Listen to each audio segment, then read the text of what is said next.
চলতি মাসের ২৯ তারিখ ঢাকা বিশ্ববিদ্যালয় কেন্দ্রীয় ছাত্র সংসদ ডাকসুর তফসিল ঘোষণা করা হবে। সেপ্টেম্বরের দ্বিতীয় সপ্তাহের মধ্যে নির্বাচন অনুষ্ঠিত হতে পারে, জানিয়েছে ডাকসু নির্বাচন কমিশন।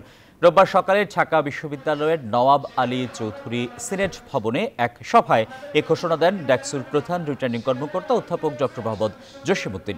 এর আগে বিশ্ববিদ্যালয়ের ক্রিয়াশীল ছাত্র সংগঠনগুলো ও বাস রুটের সভাপতি ও সাধারণ সম্পাদকদের সঙ্গে নিয়ে আলোচনা করে নির্বাচন কমিশন। এবারের ডাকসু নির্বাচন ৬টি কেন্দ্রে অনুষ্ঠিত হবে বলে সভায় সিদ্ধান্ত নেওয়া হয়।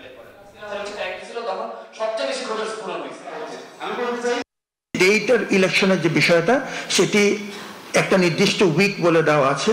এর মধ্যে ৩-৪টা খুব গুরুত্বপূর্ণ বিবেচনা আছে। এক নম্বর হচ্ছে আমাদের আইন শৃঙ্খলা রক্ষাকারী বাহিনীর সাথে এবং সরকারের সাথে, যেহেতু তারা আমাদের নিরাপত্তার এই বিষয়টাতে গুরুত্বপূর্ণ অংশীজন, তাদের একটা অ্যাভেইলেবিলিটি আমাদের একটা গুরুত্বপূর্ণ বিবেচনা এই ক্ষেত্রে।